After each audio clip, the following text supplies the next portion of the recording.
പ്രവാസ ലോകത്തിലേക്ക് സ്വാഗതം. ഈയിടെ പുറത്തിറങ്ങിയ ഹോളിവുഡ് അനിമേഷൻ ചിത്രമായ മൈഗ്രേഷനിൽ പ്രേക്ഷകരെ ഇരുത്തി ചിന്തിപ്പിച്ച ഒരു വാചകമുണ്ട്. Migration is an adventure. Migration ഒരു സാഹസിക പ്രവൃത്തിയാണ്.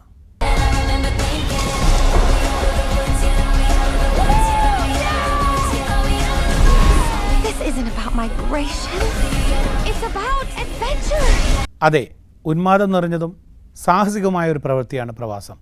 ഈ യാത്രക്കിടയിൽ സ്വന്തം ബന്ധങ്ങളെ വേർപിരിഞ്ഞിരിക്കുമ്പോൾ തന്നെ സ്വയം നഷ്ടപ്പെടുന്ന അവസ്ഥയും ചിലർക്കുണ്ടാകാറുണ്ട്. കഴിഞ്ഞ 24 വർഷങ്ങൾക്കിടെ 1000-ലേറെ മനുഷ്യരുടെ കാണാതാകലുകൾക്കാണ് പ്രവാസ ലോകം സാക്ഷ്യം വഹിച്ചത്. ഇനിയും ഉത്തരം കിട്ടാത്ത ആ മനുഷ്യരെ തേടിക്കൊണ്ടുള്ള പ്രയാണം ഞങ്ങളിപ്പോഴും തുടരുന്നു.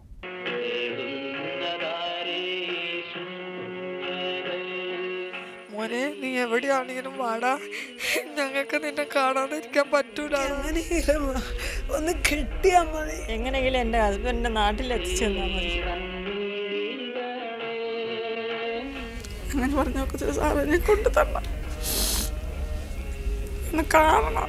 ഉറ്റവരെ കാത്തിരിക്കുന്നവരുടെ കാഴ്ചകൾക്കൊപ്പം കാറ്റും കോളും കടലും കടന്ന് മലയാളത്തിനു വേണ്ടി സമ്പാദിക്കാൻ പോയ രക്തബന്ധങ്ങളെ തേടിക്കൊണ്ട് മരുപ്പച്ചകളുടെ നാട്ടിൽ ടെലിവിഷൻ പ്രേക്ഷകർ നടത്തുന്ന തിരച്ചിലിൻ്റെ സ്വരം. പ്രവാസ ലോകം, സഹതാപത്തിൻ്റെ സ്പർശം. ഇക്കഴിഞ്ഞ വർഷം പ്രവാസ ലോകത്തിലൂടെ സംപ്രേഷണം ചെയ്തിട്ടും ഉത്തരമൊന്നും ലഭിക്കാതെ പോയ ചില പ്രധാനപ്പെട്ട കാണാതാകലുകളാണ് പ്രേക്ഷകരുടെ അറിവിലേക്കായി ഞങ്ങളിവിടെ സമർപ്പിക്കുന്നത്. 28 വർഷമായി കാണാമറയത്ത് തുടരുന്ന തിരുവനന്തപുരം കല്ലമ്പലം സ്വദേശി ശ്രീകണ്ഠപിള്ളയുടെ തിരോധാനം ആ കുടുംബത്തിനും പ്രവാസ ലോകത്തിനും ഇന്നും ഒരു തീരാവേദനയാണ്. ഇപ്പം എവിടെ ഉണ്ട് അല്ലേ? ആളുണ്ട്. സൗദിയിൽ എവിടെയാണ് സ്ഥലം? പോയത് അൽഖർജാണ്. ഇപ്പോഴെവിടെയാണെന്ന് അറിയില്ല. സൗദി വലിയ രാജ്യമാണ്. വലിയ രാജ്യം. പുള്ളി എത്ര വയസ്സിലാണ് പോയത്? 25 വയസ്സൊക്കെ ആവുമെന്നാണ് എനിക്ക് തോന്നുന്നത്. ഇപ്പോഴും 53-54 വയസ്സ് വരും. ഉണ്ണി, നീ എന്താണ് നാട്ടിൽ വരാത്തത്? നിന്നെ എല്ലാവരും പ്രതീക്ഷിച്ചിരിക്കുകയാണ്. അമ്മ പ്രതീക്ഷിച്ചിരുന്ന മരിച്ചുപോയി. അതുകൊണ്ട് ഇനിയെങ്കിലും എത്രയും പെട്ടെന്ന് നാട്ടിൽ വരണം. എല്ലാവരും നിനക്ക് വേണ്ടി കാത്തിരിക്കുകയാണ്. 6 വർഷം മുമ്പ് കുവൈറ്റിലേക്ക് പോയ തിരുവനന്തപുരം പാലോട് പെരിങ്ങമല സ്വദേശി ലാലുമണിയൻ്റെ തിരോധാനം ഇപ്പോഴും ഞങ്ങൾക്ക് ഉത്തരമൊന്നും ലഭിക്കാത്ത ചോദ്യമാണ്. ചെന്നതിനു ശേഷം 1 വർഷം മാത്രമേ ഇദ്ദേഹം വീടുമായി ബന്ധപ്പെട്ടിട്ടുള്ളൂ. ഇദ്ദേഹത്തിൻ്റെ അച്ഛൻ ഒരു കിഡ്നി രോഗിയും അമ്മ തൊഴിലുറപ്പ് പദ്ധതിക്ക് പോയിട്ടാണ് ഇവിടെ ഈ കുടുംബം പുലരുന്നത്. ലാലുമണിയൻ്റെ തിരോധാനം ഇന്നും ഒരു ദുരൂഹതയായി പ്രവാസ ലോകത്തിനു മുമ്പിൽ അവശേഷിക്കുന്നു. അച്ഛനൊന്നും സംസാരിക്കുന്നില്ലല്ലോ. എനിക്ക് വേറെ ഒന്നും പറയാനില്ല. മോനെ എത്രയും പെട്ടെന്ന് കണ്ടുപിടിച്ച് കേൾപ്പിക്കണം.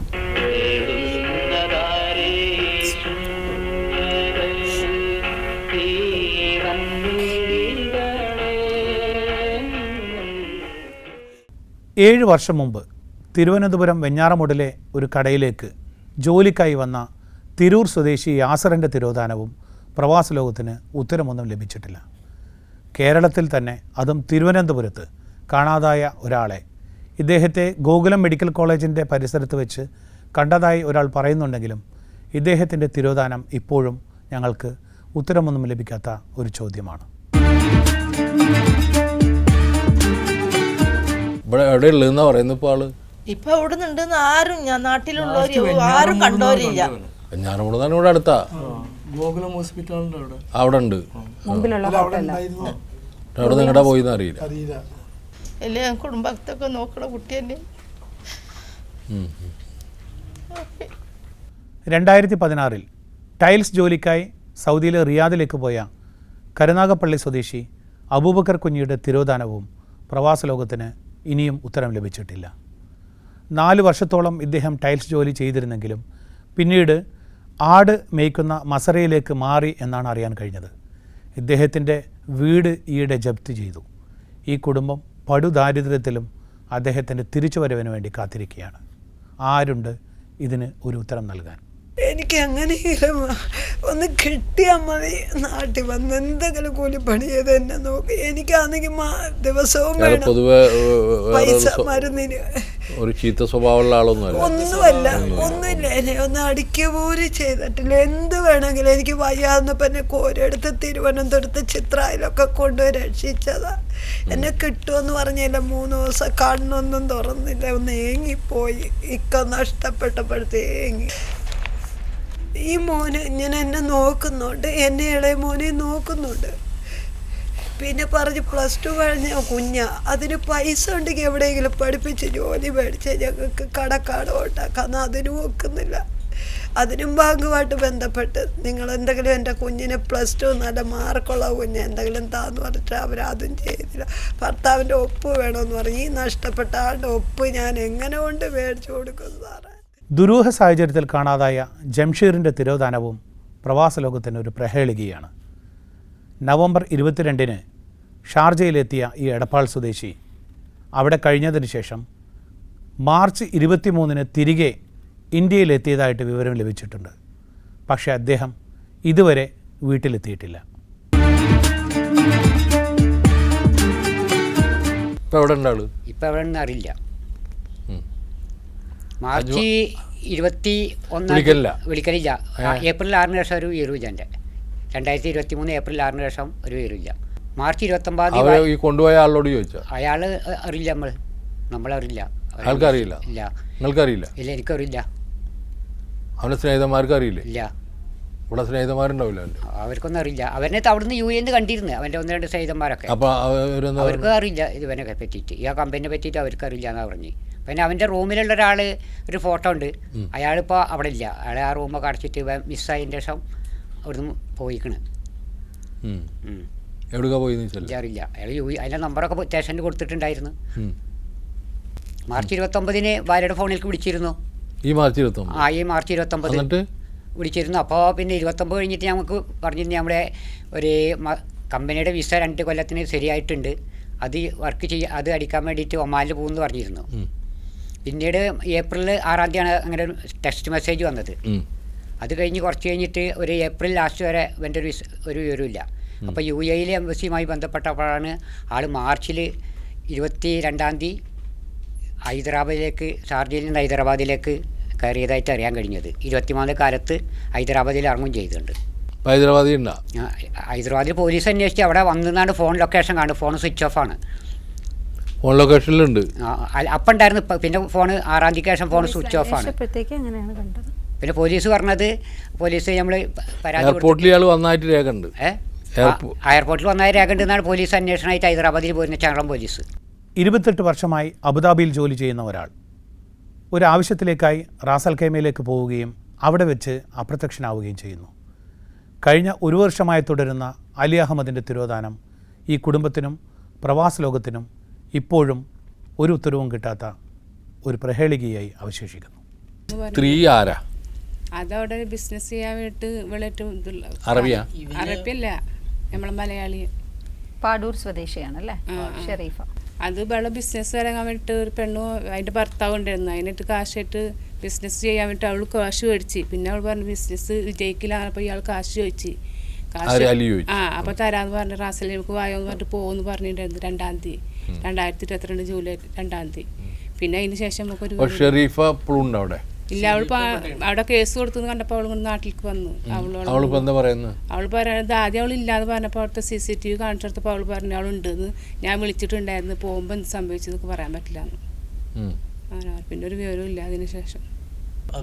അത് കേട്ടപ്പോൾ നമ്മൾ കേസ് കൊടുത്തു. അവിടെ അബുദാബി കേസ് കൊടുത്തു. അവിടുന്ന് 2-ാമത്തെ ദിവസം അവൾ അവിടുന്ന് നാട്ടിലേക്ക് വന്നു.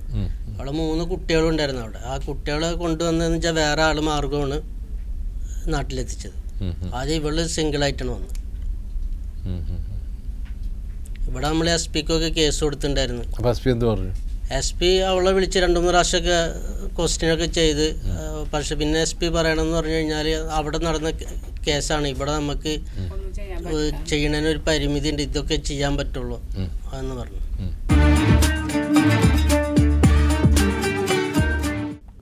2011 കോയമ്പത്തൂരിനടുത്തുള്ള തിരുപ്പൂരിൽ വെച്ച് കാണാതായ പെരുമ്പാവൂർ മുടിക്കൽ സ്വദേശി ഫൈസലിൻ്റെ തിരോധാനം രണ്ടാമത്തെ തവണയാണ് പ്രവാസലോകം കഴിഞ്ഞ വർഷം അന്വേഷണത്തിനായി പ്രേക്ഷകരുടെ മുമ്പിലേക്ക് എത്തിച്ചത്. ഇദ്ദേഹത്തിൻ്റെ തിരിച്ചുവരവ് ഇപ്പോഴും കാത്തിരിക്കുകയാണ് ആ കുടുംബം.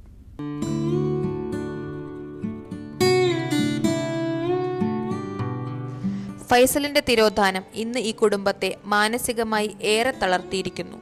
രോഗാതുരരായ മാതാപിതാക്കളും മനോവ്യത അനുഭവിക്കുന്ന ഭാര്യയും കുട്ടികളും ഫൈസലിന്റെ മടങ്ങിവരവിനായി കാത്തിരിക്കുകയാണ്. എന്നാണ് ഫൈസൽ പോയത്? 2010 ജനുവരി 15 ജോലിക്ക് പോകണമെന്ന് പറഞ്ഞ് വീട്ടിൽ നിന്ന് പോയതാണ്. പിന്നെ അത് കഴിഞ്ഞ് അതിൻ്റെ പിറ്റേ ദിവസം വീട്ടിലേക്ക് വന്ന് ഫോൺ കോൾ വന്നിട്ടുണ്ട്. അതിനുശേഷം യാതൊരു വിവരവുമില്ല, യാതൊരു അറിവുമില്ല. എവിടേക്കാണ് പോയത്? തമിഴ്നാട് തിരുപ്പൂർ ട്രസ്സിൻ്റെ കല്ലുവർക്കിൻ്റെ ആവശ്യത്തിനായി ജോലിക്കായിട്ട് പോയതാണ്. ആൾക്ക് ഈ ജോലി അറിയാമായിരുന്നു? ഈ ജോലി അറിയില്ല. അവിടെ തിരുപ്പൂരുള്ള ഒരാളുടെ കെയർ ഓഫിലാണ് ഇത് ചെയ്യാനായിട്ട് പോയത്. അവിടെ ചെന്നപ്പോൾ റൂം കിട്ടി. റൂമിന് കറണ്ട് കിട്ടില്ലാതെ വന്നപ്പോൾ അഡ്വാൻസ് കൊടുത്ത പൈസ റിട്ടേൺ വാങ്ങിച്ച് അവിടെ നിന്ന് പോകുന്നതായിട്ടാണ് അറിയുന്നത്.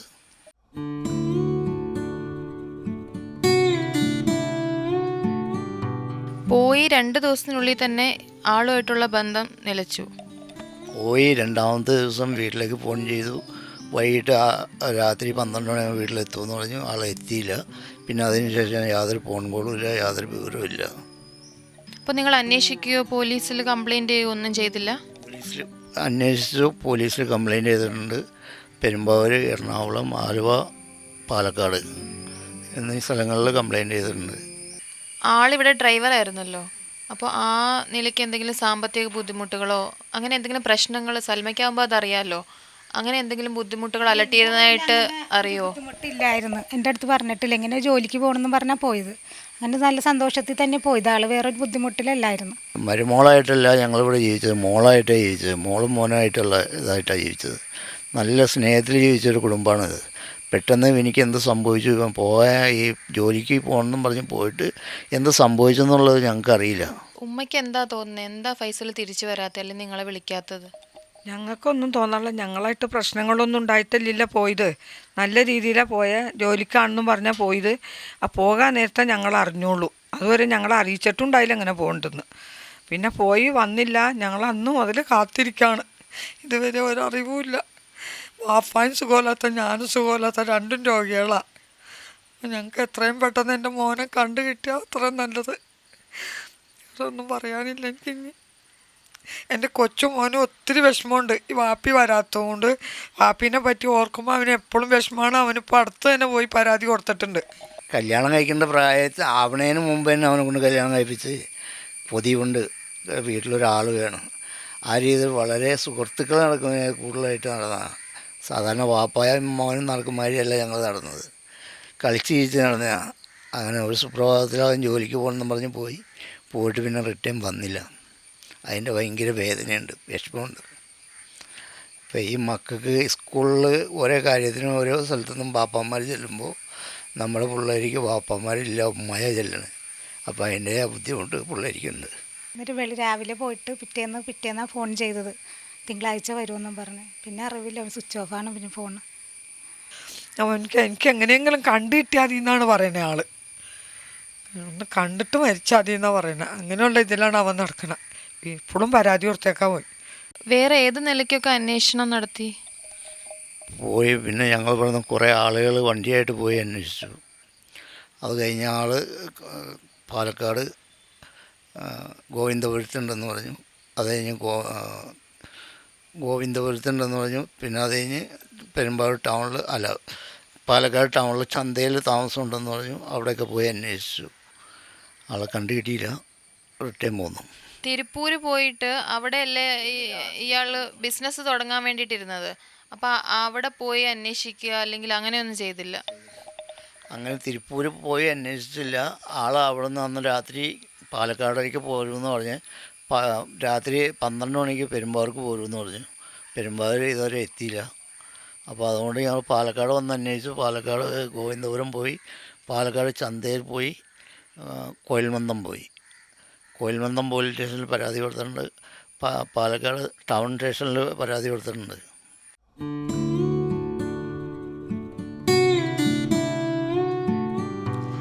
ഫൈസലിനെ കണ്ടെത്താനുള്ള പരിശ്രമത്തിന്റെ ഭാഗമായി പ്രവാസ ലോകത്തോടൊപ്പം കുടുംബവും പല വഴികളും തേടുകയാണ്. അവരെ കൊണ്ടാവും വിധത്തിൽ അന്വേഷണം നടത്തിയെങ്കിലും ഫലം നിരാശയായിരുന്നു. അന്വേഷിക്കാത്ത സ്ഥലങ്ങളില്ല, വളരെ ബുദ്ധിമുട്ടിലാണ് ഞങ്ങൾ ജീവിക്കുന്നത്. അവർ സുഖമില്ലാത്ത രോഗിയാണ്, നട്ടലിന് കംപ്ലൈൻ്റാണ്, ഹാർട്ടിന് ആൻജിയോപ്ലാസ്റ്റി ചെയ്തതാണ്. 2 മക്കളെ വളർത്താൻ ഭയങ്കര ബുദ്ധിമുട്ടാണ്. മക്കൾ 2 പഠിച്ചുകൊണ്ടിരിക്കുകയാണ്. സൽമയ്ക്ക് എന്താ പറയാനുള്ളത്? ഞങ്ങൾക്ക് എങ്ങനെ എവിടെയും ജീവിച്ചിരിക്കണ്ടോന്ന് അറിഞ്ഞാൽ മതിയെന്ന് മോൻ പറഞ്ഞ. എന്താ പറയുക, അവൻ പറയാനില്ല വാക്കുകൾ. അതിനും മാത്രം എന്നെ സ്നേഹിച്ചു കൊണ്ടാടുന്ന ആളാണ്. വാപ്പായും മോനും കൂട്ടുകാരന്മാരെ പോലെ നടന്ന ഇവിടെ വാപ്പ വരാൻ വൈകി ഞങ്ങൾ ചിരിയും തമാശയൊക്കെ ഇവിടെ എടുത്തിട്ടുണ്ടെങ്കിൽ അപ്പം അവൻ ചൂടാവൂടെ. വാപ്പ വന്നിട്ടില്ല, എന്താണെന്ന് നിങ്ങൾ അറിഞ്ഞില്ല, നിങ്ങൾ എന്താ കാണിക്കണേ എന്നും ചോദിച്ച് ഭയങ്കര പ്രശ്നമാണ് ഇവിടെ. പക്ഷെ ഞങ്ങൾ നല്ല രീതിയിൽ ജീവിച്ച കുടുംബമാണിത്. ഞങ്ങളുടെ വീട്ടിൽ ഒരു വഴക്കോ പ്രശ്നമോ ഞങ്ങളുടെ മോനായിട്ട് ഒന്നും ഉണ്ടായിട്ടില്ല. എൻ്റെ മോനെ എത്രയും പെട്ടെന്ന് നിങ്ങൾ കണ്ടുപിടിക്കണം. ഫൈസലിന്റെ തിരോധാനം ഇന്ന് ഈ കുടുംബത്തെ മാനസികമായി ഏറെ തളർത്തിയിരിക്കുന്നു. രോഗാതുരരായ മാതാപിതാക്കളും മനോവ്യത അനുഭവിക്കുന്ന ഭാര്യയും കുട്ടികളും ഫൈസലിന്റെ മടങ്ങിവരവിനായി കാത്തിരിക്കുകയാണ്. ഫൈസലെ, മോനിക്ക് എന്ത് പ്രശ്നമുണ്ടെങ്കിലും വാപ്പ പരിഹരിച്ചു തരാം. വാപ്പാക്ക് സുഖമില്ലാതിരിക്കുകയാണ്. മോനെ എത്രയും പെട്ടെന്ന് വാപ്പയുടെ അടുത്തേക്ക് വരണം. വാപ്പയുടെ സ്ഥിതി വളരെ മോശമാണ്. മക്കളെ 2 വളർത്താൻ വളരെ ബുദ്ധിമുട്ടാണ്. 2 പഠിക്കാനുള്ളത് നിനക്കറിയാലോ വാപ്പയുടെ കാര്യം. ഫൈസലെ മോനെ, നീ എവിടെയാണെങ്കിലും വാടാ, ഞങ്ങൾക്ക് നിന്നെ കാണാതെ ഇരിക്കാൻ പറ്റൂലാടാ. എന്ത് പ്രശ്നമാണെങ്കിലും നമുക്ക് പരിഹരിക്കാം മോനെ. എന്ത് വയ്ക്കാനും ഞങ്ങൾ തയ്യാറാ. നീ വാടാ, ഞങ്ങൾക്ക് 2 സുഖമില്ലാത്താലേ. നിനക്കറിയാലോടാ. നീ എവിടെയാണെങ്കിലും വാ മോനെ. എവിടെയാണെങ്കിലും നീ മാറി നിൽക്കല്ലേ മോനെ. എനിക്ക് കാണാതെ ഇരിക്കാൻ പറ്റണല്ലോടാ. നീ ഇല്ലാതെ ഞങ്ങൾക്ക് ജീവിക്കാനും പറ്റൂല മോനെ. ഞങ്ങൾ എത്ര നാളായിടാ ഉരുകണ്. ഫൈസലിനെ കാണാതായത് മുതൽ തീരാ ദുഃഖത്തിലാണ് ഈ കുടുംബം. ഇന്ത്യയിൽ തന്നെ അല്ലെങ്കിൽ ചിലപ്പോൾ കേരളത്തിൽ എവിടെയോ തന്നെ ഉണ്ടെന്നാണ് വിശ്വസിക്കപ്പെടുന്നത് ഫൈസൽ. ഇദ്ദേഹത്തെക്കുറിച്ച് എന്തെങ്കിലും വിവരം നൽകാൻ കഴിയുന്നവർ ദയവായി ഞങ്ങളെ അറിയിക്കുക. ഈ കുടുംബത്തെ സമാധാനിപ്പിക്കാൻ നമ്മളെ കയ്യിൽ വാക്കുകളൊന്നുമില്ല, നിങ്ങളെയോ എൻ്റെ കയ്യിലോ ഇല്ല. കാരണം ആ വന്നിരിക്കുന്ന അവസ്ഥകൾക്ക് എനിക്കൊക്കെ മനസ്സിലാവും. കാരണം എവിടെയാണ് എന്നറിയാതെ, ഏത് കെണിയിലാണ് പെട്ടിട്ടുള്ളതെന്നറിയാതെ, ജീവിച്ചിരിക്കുന്നുണ്ടോ എന്നറിയാത്ത, ജീവിച്ചിരിക്കുന്നുണ്ട് എന്ന് വിശ്വസിക്കുന്ന ഒരാളുടെ മുന്നിലാണ് നമ്മളെല്ലാവരും ഇരിക്കുന്നത്. നമ്മളെ മുന്നിലിരിക്കുന്ന ഈ ആളുകൾ അദ്ദേഹം മരിച്ചിട്ടില്ല എന്ന് ഉത്തമ വിശ്വാസത്തോടു കൂടിയാണ് നമ്മളെ മുന്നിലിരിക്കുന്നത്. അപ്പോൾ അതിനൊക്കെ മാനിച്ചുകൊണ്ട് നമ്മൾ ഈ അന്വേഷണം തുടരണം എന്നാണ് പ്രവാസ ലോകത്തിലുള്ള എല്ലാവരോടും എനിക്ക് അഭ്യർത്ഥിക്കാനുള്ളത്.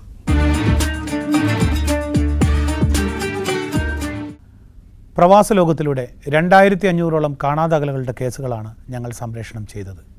ഇതിൽ 1700ഓളം കേസുകൾക്ക് മാത്രമേ ഉത്തരം ലഭിച്ചിട്ടുള്ളൂ. ഇവിടെ വന്നിറങ്ങിയോണ്ട് നമ്മളെ പാസ്പോർട്ട് മേടിച്ചിട്ട് പോയി. ഇവിടെ എന്ന് പറഞ്ഞാൽ ഈ റൂമാണ് പറയുന്നത്. ഈ റൂമിൽ ഒരു കട്ടിൽ പോലും ഇല്ല, കിടക്കില്ല. ഞാൻ നിങ്ങൾക്ക് കാണിച്ചു തരാം. ഈ റൂമിൻ്റെ അകത്ത് കൊണ്ടുവന്ന് താമസിപ്പിക്കുകയാണ്. ഈ റൂമിൻ്റെ അകത്ത് ഇവർ വന്നതിന് ശേഷം ഭക്ഷണത്തിനോ മറ്റിനോ ഒന്നിനും മാർഗം ഉണ്ടായിരുന്നില്ല. ഇല്ല.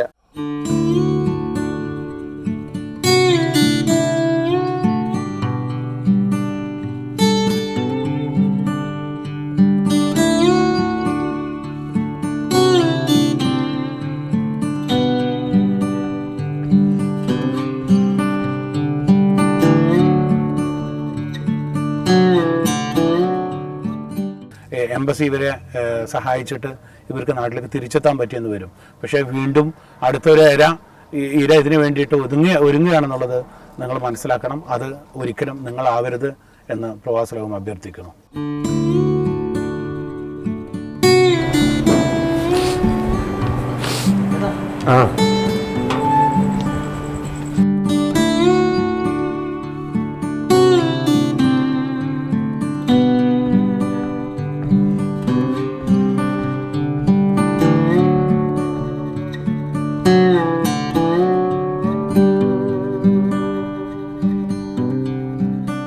എനിക്ക് നാട്ടിൽ പോകാൻ വേണ്ടി നോക്കട്ടെ.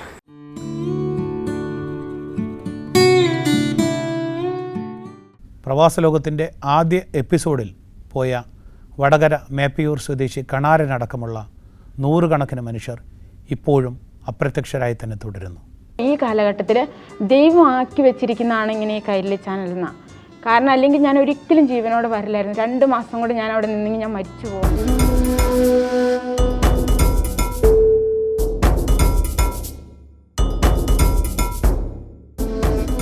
പ്രവാസലോകം മലയാളത്തിന്റെ അതിരുകൾ വിട്ട് ജീവിക്കാൻ പോയ മനുഷ്യരുടെ കഥയാണ്. സ്വപ്നങ്ങൾ കൊണ്ട് ജീവിതം കെട്ടിപ്പടുക്കാൻ ശ്രമിച്ച് അതിൽ പരാജയപ്പെട്ടവരുടെ കഥ. മലയാള ടെലിവിഷൻ ചരിത്രത്തിൽ ആദ്യമായിട്ടാണ് ഒരു പ്രോഗ്രാം മറുനാട്ടിൽ കഷ്ടപ്പെടുന്നവന്റെ കഥ പറഞ്ഞത്. അതിനു മുൻപെല്ലാം തന്നെ സമ്പന്നരായവരുടെയും സ്വർഗം പടുത്തുയർത്തിയവരെയും മാത്രം പുകഴ്ത്തിക്കൊണ്ടായിരുന്നു. മറുനാട്ടിൽ പോയി കഷ്ടപ്പെടുന്നവരെയും കാണാതായവരെയും അവരുടെ കുടുംബങ്ങൾ അനുഭവിക്കുന്ന വേദനയും മാത്രമാണ് പ്രവാസലോകം ചിത്രീകരിച്ചത്. ഈ കണ്ണീരിന്റെ കഥകൾക്ക് കടുത്ത ചിത്രം നൽകാനോ സംഗീതവും മെലോഡ്രാമയും കൂട്ടിച്ചേർത്ത് കാണികളെ കൂട്ടാനോ പിന്നണിയിലുള്ളവർ ഒരിക്കലും തുനിഞ്ഞില്ല. അതുകൊണ്ട് തന്നെ ഈ പ്രോഗ്രാം ടെലിവിഷന്റെ പതിവ് ചൊൽക്കാഴ്ചകൾക്കപ്പുറത്താണ് സ്ഥാനം കണ്ടെത്തിയത്. ഓരോ എപ്പിസോഡും അവസാനിക്കുന്നിടത്താണ് പ്രവാസലോകം തുടങ്ങുന്നത്. അതേ ആഴ്ചയിലെ കാണാതായ ആളുടെ പുറകെ പോകാനാണ് സംവിധായകന്റെ ബാധ്യത. ഇനിയും തിരിച്ചറിയാത്ത മനുഷ്യനെ കുറിച്ചുള്ള വേദനയാണ് പ്രവാസലോകത്തെ ഇപ്പോഴും മുന്നോട്ട് നയിക്കുന്നതെന്നറിയുമ്പോൾ മാത്രമേ കൈരളി മലയാളത്തിൽ വരച്ചിട്ട ഈ പരിപാടിയുടെ മഹത്വം പൂർണ്ണമാവുന്നുള്ളൂ.